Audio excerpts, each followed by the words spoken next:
तो यार जैसा कि आज हमारा 24 फरवरी का हिंदी का पेपर तो हो गया, लेकिन अब हमें 3 मार्च की मैथ की तैयारी करनी है। कैसे हमें पढ़ना चाहिए जिससे हम 3 मार्च का जो मैथ का पेपर होने वाला है उसमें आसानी से ये जो 100 का स्कोर है ना, 100 में 100 का, ये हम कैसे आसानी से पूरा कर सकते हैं।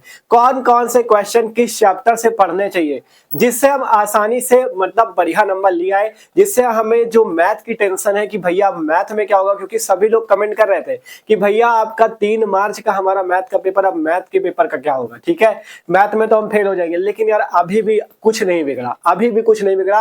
अगर अभी भी ये जो आपको 5-6 दिन मिले हैं, अगर इनमें आप लग के मेहनत कर लेते हो ना, तो अभी भी आपका कुछ नहीं बिगड़ा, आप आसानी से नंबर ला सकते हो। ठीक है, तो बस आपको करना क्या है, जो जो आपको यहाँ पे बताएंगे कैसे कैसे क्वेश्चन आपको पढ़ने, सब कुछ आपको बताएंगे। तो आज के वीडियो आपके लिए बहुत ज्यादा महत्वपूर्ण है। ठीक है, आपने पूरा साल अगर टाइम बर्बाद किया है तो आज के वीडियो आपको जरूर देखना है, क्योंकि इस वीडियो पे हम आपको पूरा बताएंगे कैसे अब हमें मैथ की स्ट्रेटजी रखनी है। ठीक है, मैथ की तैयारी कैसे करनी है 3 मार्च की, जिससे हम लोगों का जो 3 मार्च का मैथ का पेपर है वो बहुत अच्छा जाए। ठीक है, तो वीडियो को शुरू करते हैं। जो लोग नए हो चैनल पे सब्सक्राइब कर लो, क्योंकि हिंदी पे जो पढ़ाया था वही पेपर में भी आया, इसी टाइप से मैथ पे भी आगे जितने क्वेश्चंस आपको कराएंगे उनसे पेपर में आएगा जरूर, क्योंकि हमने आपसे पहले ही कहा था पिछले वर्षों के पेपर से ही क्वेश्चन आते हैं और पिछले वर्षों का ही हमने पढ़ाया था और वही एग्जैक्ट हिंदी के पेपर में आया, तो वैसे ही आपका मैथ के पेपर में भी सेम आएगा। ठीक है, तो आपको करना क्या है, ये वीडियो पूरा शुरू से लेकर लास्ट तक देखना, और जो लोग नए हो सब्सक्राइब कर लेना है, जिससे आगे की तैयारी आपकी बेहतर हो सके। ठीक है,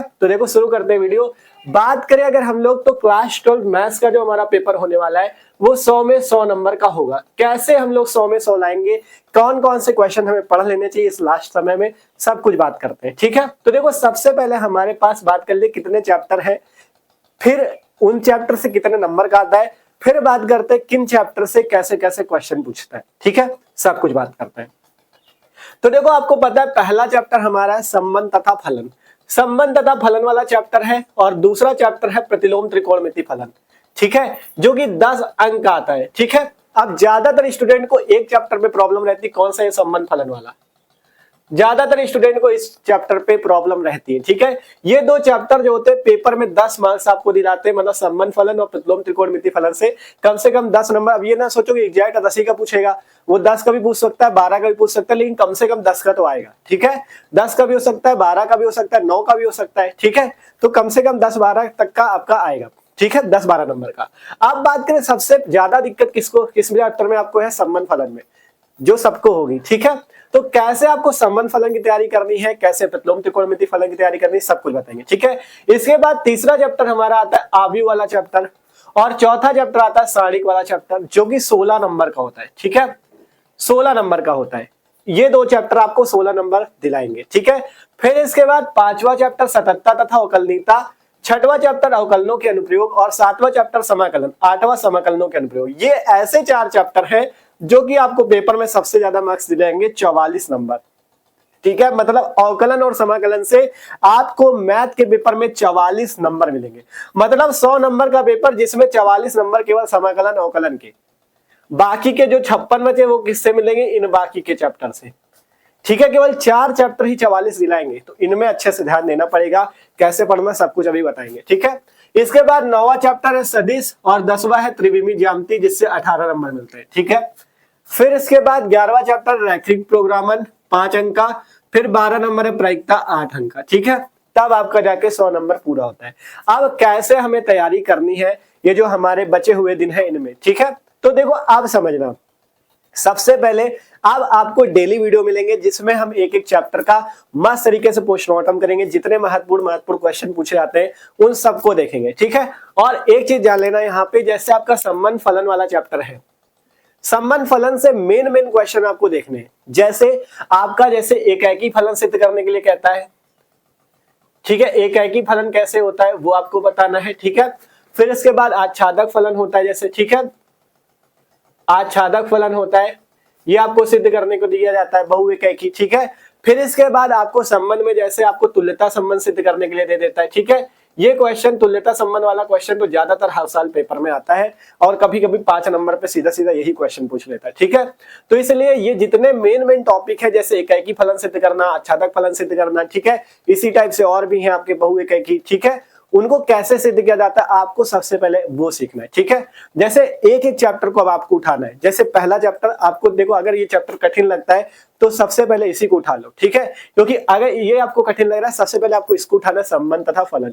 छोटा सा चैप्टर है, मेन चीज आपको देखनी है। जैसे ये सीख लो कि एकाएकी फलन कैसे सिद्ध करते हैं, बहु एकाएकी फलन कैसे सिद्ध करते हैं, आच्छादक फलन कैसे सिद्ध करते हैं। आपके पास बुक है, उसमें से देख सकते हो। क्वेश्चन बैंक है, क्वेश्चन बैंक से तैयारी करो, ठीक है। क्योंकि क्वेश्चन बैंक में पिछले वर्षों के क्वेश्चन होते हैं, उनको अब आपको अच्छे से देखना पड़ेगा, ठीक है। इसके बाद जैसे तुल्यता संबंध कैसे सिद्ध किया जाता है, और भी इसमें महत्वपूर्ण टॉपिक है, उनको आपको अच्छे से देखना है।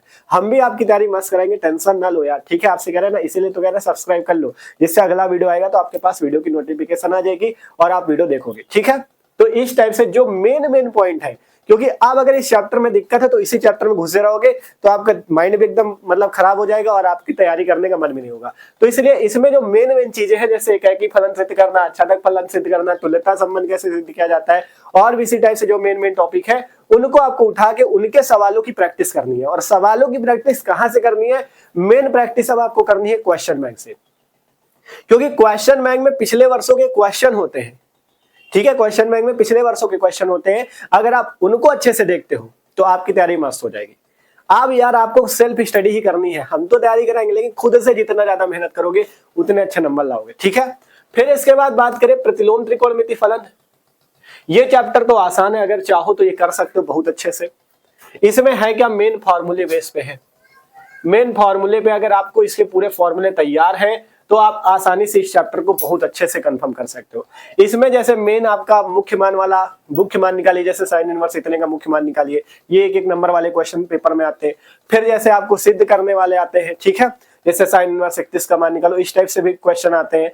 और भी आपका जैसे इधर दे दिया tan inverse x plus tan inverse y plus tan inverse z बराबर, ठीक है, इस टाइप से tan inverse x plus tan inverse y plus tan inverse z बराबर।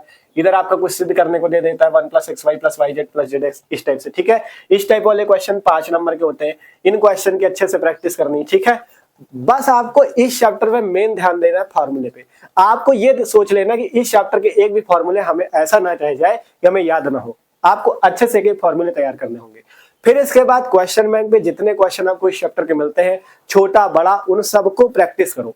आप इधर उधर ना भागो कि 4 जगह से ये कर लिया वो कर लिया। अब आपको केवल एक जगह दिमाग लगाना, आपकी खुद की क्वेश्चन बैंक पे, ठीक है। अगर क्वेश्चन बैंक आप कर पा रहे हो, क्वेश्चन बैंक कर लो, अनसॉल्व भी कर पा रहे हो तो अनसॉल्व भी करो, ठीक है।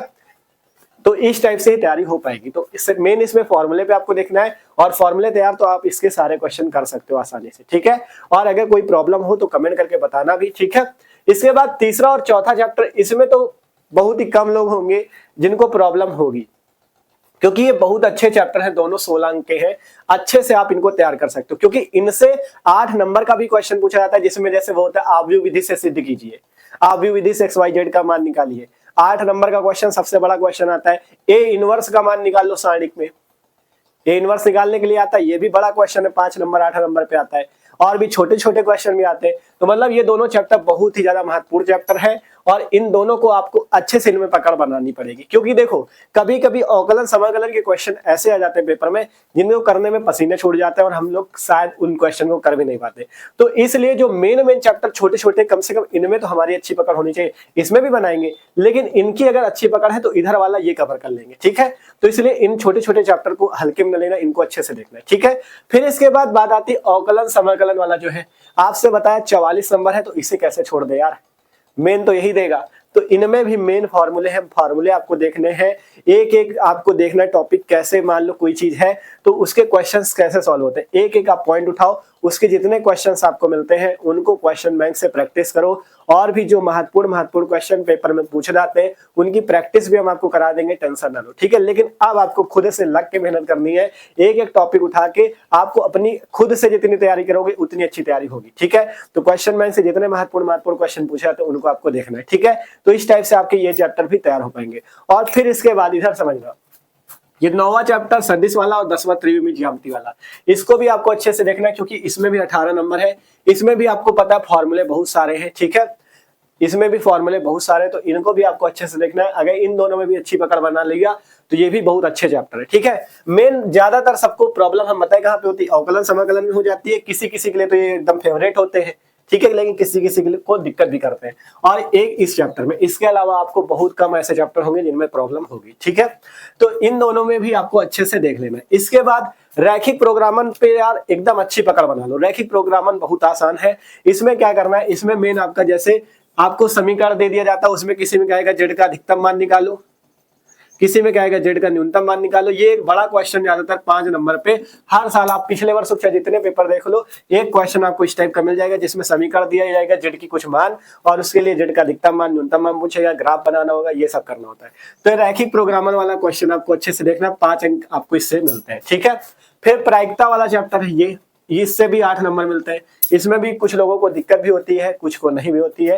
तो प्रायिकता वाले क्वेश्चंस को भी आपको अच्छे से देखने हैं, क्योंकि इसके क्वेश्चन भी आते हैं। ठीक है, इससे ज्यादा डरना नहीं, इसके एक ही 2 क्वेश्चन आते हैं, 2-3 क्वेश्चन जो मेन आएंगे। ठीक है, तो इसके जो रिपीटेड क्वेश्चन हो आप देखना क्वेश्चन बैंक पे, जो बार बार पूछे जा रहे हो उनको आपको अच्छे से देखना है। ठीक है, आप बस यही कह रहे हैं, मेन क्वेश्चन बैंक है, आप पिछले वर्षों के पेपर सॉल्व करो, जिससे आपको ये पता चलेगा कि कौन सा क्वेश्चन कितने बार रिपीट हो रहा है, जिससे आप तैयार कर पाओगे अच्छे से। ठीक है, तो अब आपकी तैयारी मस्त तरीके से हम कराने वाले हैं। जितने महत्वपूर्ण क्वेश्चन चैप्टर वाइज है सबको कराएंगे, तो टेंशन ना लो। जो लोग नए हो सब्सक्राइब कर लो। अब हम लोग अगले वीडियो से मस्त तरीके से तैयारी करेंगे। आज आपने हिंदी का पेपर खत्म किया है, तो आज आराम से आप लोग चाहो तो आराम कर लो, लेकिन कल से अब आप जैसे ही जागोगे तो अब आपको तगड़ी मेहनत करनी है। ठीक है, अब आपको कस के मेहनत करनी है, जिससे एग्जाम में अच्छे नंबर आए। ठीक है, डरना बिल्कुल नहीं है, मस्त आप तैयारी करोगे तो आपके अच्छे नंबर लाने से कोई भी नहीं रोक सकता। ठीक है, तो मिलते हैं अगले वीडियो पे। चैनल पे नए हो सब्सक्राइब कर लो। ठीक है, मस्त तैयारी होगी अब आपकी क्लास 12 मैथ्स की भी।